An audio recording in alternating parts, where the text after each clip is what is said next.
GK bucket study tube पर आपका स्वागत है। राजनीति विज्ञान की सीरीज में आज भाग 17 में हम बात करेंगे प्रधानमंत्री के बारे में, और प्रधानमंत्री के साथ साथ मंत्रिपरिषद के बारे में भी बात करेंगे। तो वीडियो ज़्यादा लंबा नहीं होने वाला है, लेकिन यहाँ पर बहुत सारे इंपॉर्टेंट प्रश्नों को कवर किया जाएगा। तो चलिए स्टार्ट करते हैं और देखते हैं प्रधानमंत्री। हमेशा की तरह वन लाइन फॉर्मेट में ही हम प्रश्नों को देखेंगे और समझेंगे। पहला प्रश्न लेते हैं, भारतीय संसदीय व्यवस्था में वास्तविक कार्यकारी शक्तियां किसमें निहित होती है? तो हमारी जो संसदीय प्रणाली है उसमें देखा जाए तो प्रधान राष्ट्रपति होते हैं, लेकिन जहां पर वास्तविक आ जाए तो वास्तविक वहां पर प्रधानमंत्री होता है। तो हमारा सही उत्तर है प्रधानमंत्री। भारतीय संसदीय व्यवस्था में वास्तविक जो कार्यकारी शक्तियां हैं वह प्रधानमंत्री में निहित होती है। नेक्स्ट है, राष्ट्रपति जहां राज्य का प्रमुख होता है वहीं प्रधानमंत्री किसका प्रमुख होता है? तो बहुत इंपॉर्टेंट प्रश्न है ये, आप इसको ध्यान से देखें। और प्रधानमंत्री के बारे में कहा जाता है कि वह सरकार का प्रमुख होता है, क्योंकि सरकार के जितने भी काम होते हैं वह प्रधानमंत्री द्वारा किए जाते हैं। हालांकि वह राष्ट्रपति के नाम से होते हैं, तो राष्ट्रपति के नाम से, लेकिन जो राष्ट्रपति के अधिकारों का प्रयोग करते हैं वह प्रधानमंत्री अपने मंत्रिमंडल के साथ करते हैं। तो इसीलिए कहा जाता है कि सरकार का जो प्रधान होता है वह प्रधानमंत्री होता है। नेक्स्ट क्वेश्चन है, राष्ट्रपति एवं मंत्रिपरिषद के बीच सेतु का कार्य कौन करता है? तो बहुत इंपॉर्टेंट है, सेतु का काम करते हैं ये प्रधानमंत्री। अगला प्रश्न, भारतीय संसदीय व्यवस्था में राष्ट्रपति किसे प्रधानमंत्री नियुक्त करते हैं? तो प्रधानमंत्री उसी व्यक्ति को नियुक्त किया जाता है राष्ट्रपति द्वारा जो लोकसभा में बहुमत प्राप्त दल का नेता हो। नेक्स्ट प्रश्न है, किस अनुच्छेद में यह उल्लेखित है कि राष्ट्रपति को सहायता एवं सलाह देने हेतु एक मंत्रिपरिषद होगी जिसका प्रमुख प्रधानमंत्री होगा? तो भारतीय संविधान के अनुच्छेद 74 में 74 में यह कहा गया है कि मंत्रिपरिषद और प्रधानमंत्री होगा राष्ट्रपति की सहायता के लिए। नेक्स्ट क्वेश्चन है, मंत्रिपरिषद लोकसभा के प्रति सामूहिक रूप से उत्तरदायी होगी। तो यह किस अनुच्छेद में कहा गया है? तो जो मंत्रिपरिषद होती है उसका उत्तरदायित्व देखा जाए तो वह सामूहिक रूप से उत्तरदायित्व होता है, और वह होता है लोकसभा के प्रति, और यह अनुच्छेद 75 में उल्लेखित है। नेक्स्ट क्वेश्चन है, राष्ट्रपति किस स्थिति में प्रधानमंत्री की नियुक्ति मामले में अपनी व्यक्तिगत विवेक स्वतंत्रता का उपयोग कर सकते हैं? तो वह कौन सी स्थिति है जब राष्ट्रपति प्रधानमंत्री की नियुक्ति के मामले में अपनी व्यक्तिगत विवेक स्वतंत्रता का उपयोग कर सकते हैं? तो पहली स्थिति यह है जब लोकसभा में किसी भी दल को स्पष्ट बहुमत ना हो। तो जैसा कि हमने देखा कि राष्ट्रपति उसी व्यक्ति को प्रधानमंत्री नियुक्त करते हैं जिससे लोकसभा में बहुमत दल का नेता हो, लेकिन कई बार ऐसा होता है जब किसी दल को स्पष्ट बहुमत नहीं मिल पाता है तो उस स्थिति में प्रधानमंत्री की नियुक्ति में व्यक्तिगत विवेक स्वतंत्रता का उपयोग करते हैं। तो ये पहली स्थिति है। दूसरी स्थिति यह है कि जब प्रधानमंत्री की अचानक मृत्यु हो जाए और कोई स्पष्ट उत्तराधिकारी न हो, तो इन दोनों स्थितियों में जो राष्ट्रपति हैं अपनी व्यक्तिगत विशेष स्वतंत्रता विवेक स्वतंत्रता का उपयोग करते हैं। तो ये आपको ध्यान रखना है, दोनों ही स्थितियां इंपॉर्टेंट है। नेक्स्ट क्वेश्चन लेते हैं, राष्ट्रपति द्वारा पहली बार कब अपने विवेक स्वतंत्रता का प्रयोग करते हुए प्रधानमंत्री की नियुक्ति की गई? तो वो दो कंडीशन हमने देखा, उन्हीं दो कंडीशन में से कोई एक होगा जब राष्ट्रपति ने अपनी विवेक स्वतंत्रता का उपयोग पहली बार किया। तो देख लेते हैं इसका सही उत्तर क्या है। 1979 में 1979 में मोरारजी देसाई वाली जनता पार्टी सरकार के पतन के बाद तत्कालीन राष्ट्रपति नीलम संजीव रेड्डी द्वारा किसे विवेक स्वतंत्रता का उपयोग करते हुए प्रधानमंत्री नियुक्त किया गया? तो बहुत ही इंपॉर्टेंट है। 1979 में जब मोरारजी देसाई की जनता पार्टी वाली सरकार चली गई तो उस समय किसकी सरकार नियुक्त की गई थी? तो बिल्कुल सही है, चौधरी चरण सिंह की। तो यह आपको याद रखना है, बहुत ही इंपॉर्टेंट प्रश्न है। नेक्स्ट क्वेश्चन है, संविधान के अनुसार प्रधानमंत्री संसद के किस सदन का सदस्य होता है? तो हमारे यहाँ दो सदनीय व्यवस्था है, एक लोकसभा और एक राज्यसभा। तो संविधान के अनुसार अगर देखा जाए तो जो प्रधानमंत्री है वह किसी भी सदन का सदस्य हो सकता है, चाहे लोकसभा हो चाहे राज्यसभा हो। अगला प्रश्न है, इंदिरा गांधी, HD देवगौड़ा तथा मनमोहन सिंह किस सदन के सदस्य के रूप में प्रधानमंत्री बने? तो सामान्यतः हम देखते हैं कि जो भी प्रधानमंत्री बनते हैं वह लोकसभा जो सदन है हमारा निम्न सदन उससे बनते हैं, लेकिन ऐसी कोई जरूरी नहीं है। तो राज्यसभा से भी प्रधानमंत्री बन सकते हैं। और इंदिरा गांधी, HD देवगौड़ा और मनमोहन सिंह के बारे में अगर देखा जाए तो यह राज्यसभा से ही प्रधानमंत्री बने थे।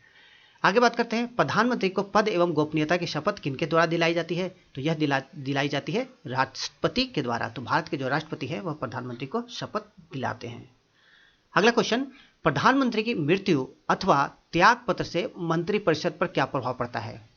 तो जब प्रधानमंत्री की मृत्यु हो जाती है अचानक या उनके द्वारा त्याग पत्र दे दिया जाता है तो मंत्रिपरिषद जो है वह विघटित हो जाती है। तो यह बहुत इंपॉर्टेंट है क्योंकि हमने देखा है कि मंत्रिपरिषद जो है वह सामूहिक रूप से लोकसभा के प्रति उत्तरदायी होती है।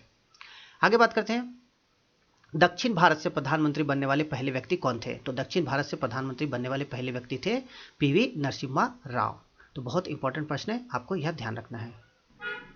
अगला प्रश्न लेते हैं, मंत्रिपरिषद का वास्तविक नेता कौन होता है? तो वास्तविक नेता प्रधानमंत्री होता है मंत्रिपरिषद का। नेक्स्ट क्वेश्चन, संसदीय शासन में वास्तविक शक्ति किसके पास होती है? तो संसदीय शासन में जो वास्तविक शक्ति होती है वो प्रधानमंत्री के पास होती है। राष्ट्रीय सुरक्षा समिति का प्रधान कौन होता है? तो यह होते हैं प्रधानमंत्री। चलते हैं अगले प्रश्न की ओर। अगला प्रश्न है, भारत का प्रधानमंत्री बनने के लिए न्यूनतम आयु होनी चाहिए। तो न्यूनतम आयु की यहाँ बात हो रही है। तो भारत का अगर प्रधानमंत्री बनना है तो न्यूनतम आयु 25 वर्ष होनी चाहिए। और यह जो 25 वर्ष की न्यूनतम आयु है, यह यदि लोकसभा से आप सदस्य बनकर प्रधानमंत्री बनते हैं, सांसद बनते हैं, तब यह लागू होती है। लेकिन यदि आप राज्यसभा से अगर सांसद बनते हैं और उस माध्यम से प्रधानमंत्री बनते हैं तो कम से कम आपको 30 वर्ष की उम्र होनी चाहिए, क्योंकि राज्यसभा का जो सांसद है उसके बनने के लिए जो न्यूनतम आयु की योग्यता है वह 30 वर्ष होनी चाहिए। तो यह आपको ध्यान में रखना है। आगे बात करते हैं, विभिन्न राज्यों के मुख्यमंत्री जो कालांतर में प्रधानमंत्री बने, यानी कि ऐसे प्रधानमंत्री जो पहले मुख्यमंत्री रह चुके हैं। तो सबसे पहले बात करते हैं मोरारजी देसाई की। तो मोरारजी देसाई प्रधानमंत्री बने थे और ये प्रधानमंत्री बनने से पहले तत्कालीन मुंबई के मुख्यमंत्री भी रह चुके हैं। चौधरी चरण सिंह के बारे में बात करें तो यह उत्तर प्रदेश के मुख्यमंत्री। बीपी सिंह की बात करें तो यह भी उत्तर प्रदेश के मुख्यमंत्री रह चुके हैं। इसके अलावा पीवी नरसिम्हा राव आंध्र प्रदेश के और एचडी देवगौड़ा कर्नाटक के मुख्यमंत्री रह चुके हैं। और इसके अलावा जो हमारे वर्तमान प्रधानमंत्री है नरेंद्र मोदी, वे गुजरात के मुख्यमंत्री रह चुके हैं। तो इनको आपको याद रखना है। आगे बात करते हैं, वह प्रधानमंत्री जो पद ग्रहण करते समय विधानसभा सदस्य थे।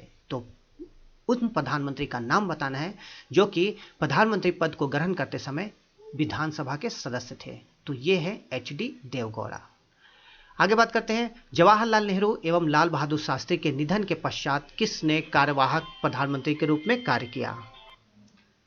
तो इसका सही उत्तर है गुलजारी लाल नंदा। तो जवाहरलाल नेहरू जब इनकी मृत्यु हुई थी तो गुलजारी लाल नंदा ने प्रधानमंत्री के रूप में कार्य किया, और जब लाल बहादुर शास्त्री की मृत्यु हुई थी तो उस समय भी गुलजारी लाल नंदा ने ही कार्यवाहक प्रधानमंत्री के रूप में कार्य किया। तो यह प्रश्न बहुत इंपॉर्टेंट हो जाता है। आगे बात करते हैं, भारत में किस प्रधानमंत्री का सबसे लंबा कार्यकाल रहा?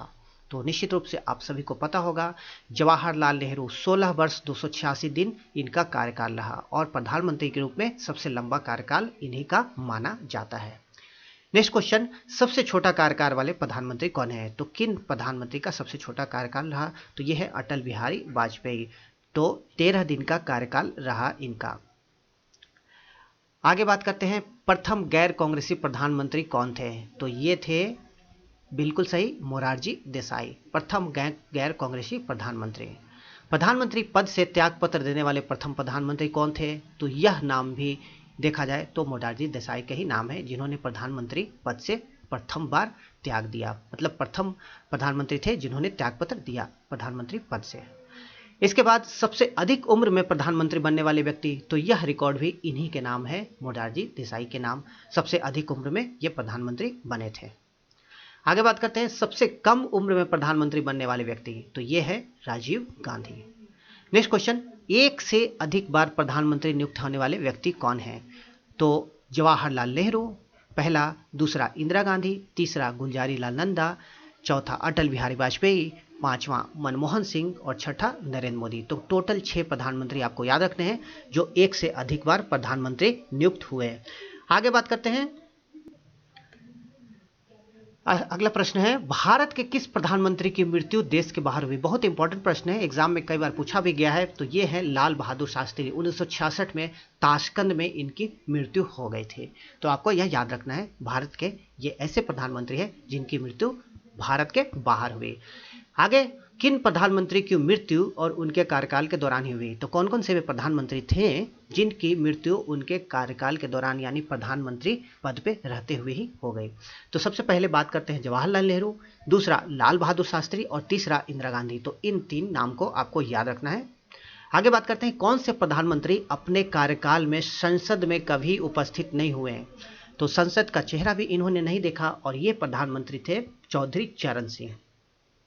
नेक्स्ट क्वेश्चन, भारत के पहले प्रधानमंत्री जो लोकसभा में विश्वास मत प्राप्त नहीं कर सके इसलिए उनकी सरकार गिर गई। तो हमारी जो संसदीय व्यवस्था है उसमें सरकार तभी तक रह सकती है जब आपको लोकसभा में आपको विश्वास मत प्राप्त है, और यदि किसी भी सरकार का अगर विश्वास मत नहीं रहता है लोकसभा में तो वह सरकार नहीं चला सकता। तो भारत के पहले प्रधानमंत्री की अगर बात करें जिनकी सरकार इस कारण से गिर गई, लोकसभा में विश्वास मत प्राप्त नहीं करने के कारण, तो वह सरकार थी विश्वनाथ प्रताप सिंह की सरकार। तो बहुत इंपॉर्टेंट है, आपको याद रखना है। नेक्स्ट इसी से मिलता जुलता प्रश्न है लेकिन थोड़ा सा अंतर है, किस प्रधानमंत्री की सरकार अविश्वास प्रस्ताव के दौरान एक मत से गिर गई, यानी कि केवल एक मत के अंतर से गिर गई। तो ये थे अटल बिहारी वाजपेयी की सरकार। तो बहुत ही इंपॉर्टेंट प्रश्न है, यह भी आपको याद रखना है। तो ये थे बीपी सिंह, इनकी सरकार विश्वास मत प्राप्त नहीं कर सकी थी इसीलिए सरकार गिर गई थी। लेकिन अटल बिहारी वाजपेयी की जो सरकार थी उनकी सरकार एक मत से गिर गई थी। आगे बात करते हैं वह प्रधानमंत्री जो पद ग्रहण करते समय किसी भी सदन के सदस्य नहीं थे। तो जैसा कि हम जानते हैं हमारी संसदीय व्यवस्था में यदि प्रधानमंत्री बनना है तो आपको लोकसभा या राज्यसभा का सदस्य होना चाहिए, लेकिन यदि सदस्य नहीं भी है तो चलिए आप प्रधानमंत्री बन सकते हैं, लेकिन 6 महीने के अंदर आपको किसी न किसी सदन की सदस्यता लेनी होती है। तो ऐसे प्रधानमंत्री जो पद ग्रहण करते समय किसी भी सदन के सदस्य नहीं थे, तो ये थे पीवी नरसिम्हा राव। आगे बात करते हैं, बहुत इंपॉर्टेंट है, उदारी निजीकरण और भूमंडलीकरण की जो नई आर्थिक नीति थी किस प्रधानमंत्री के काल में घोषित की गई। तो बहुत इंपॉर्टेंट है, आपको याद रखना है, और ये प्रधानमंत्री थे पीवी नरसिम्हा राव। इन्हीं के समय में एलपीजी लाया गया। नेक्स्ट क्वेश्चन, भारत के वे व्यक्ति जो राज्यसभा सदस्य रहते हुए प्रधानमंत्री बने। तो इंदिरा गांधी, एचडी देवगौड़ा, इंद्र कुमार गुजराल और डॉक्टर मनमोहन सिंह। तो ये सभी व्यक्ति जो है राज्यसभा रहते हुए प्रधानमंत्री बने। नेक्स्ट क्वेश्चन लेते हैं, प्रधानमंत्री और उनके समाधि स्थल देख लेते हैं। तो यह भी कई बार एग्जाम में पूछा जाता है। सबसे पहले बात करते हैं गुलजारी लाल नंदा के बारे में। तो इनकी जो समाधि स्थल है उसको कहा जाता है नारायण घाट। जवाहरलाल नेहरू के समाधि स्थल की बात करें तो इनके समाधि स्थल है शांति वन। लाल बहादुर शास्त्री के समाधि स्थल है विजय घाट। मोरारजी देसाई के समाधि स्थल अभय घाट। चौधरी चरण सिंह की समाधि स्थल किसान घाट। इंदिरा गांधी की समाधि स्थल शक्ति घाट और राजीव गांधी की समाधि स्थल वीरभूमि। तो जितने भी प्रधानमंत्री हैं सभी की समाधि स्थल आपको याद रखना है। इसके अलावा कुछ राष्ट्रपति हैं जिनकी समाधि स्थल बहुत ही महत्वपूर्ण है, तो उनको भी देख लेते हैं। सबसे पहले बात करते हैं राजेंद्र प्रसाद। तो डॉक्टर राजेंद्र प्रसाद की जो समाधि स्थल है उसका नाम है महाप्रयाण घाट। इसके बाद KR नारायणन, इनकी समाधि स्थल को उदय भूमि कहा जाता है, और ज्ञानी जैल सिंह जो हैं इनके समाधि स्थल को एकता स्थल कहा जाता है। शंकर दयाल शर्मा की समाधि स्थल कर्मभूमि। तो सभी समाधि स्थल को आपको याद रखना है। आगे बात करते हैं कुछ अन्य महत्वपूर्ण समाधि स्थल हैं, तो भारत की बहुत महत्वपूर्ण पर्सनालिटी हैं। तो सबसे पहले बात करते हैं महात्मा गांधी, राजघाट कहा जाता है इनकी समाधि स्थल को। जगजीवन राम की समाधि स्थल को कहा जाता है समता स्थल, और डॉक्टर BR अम्बेडकर चैत्रा भूमि।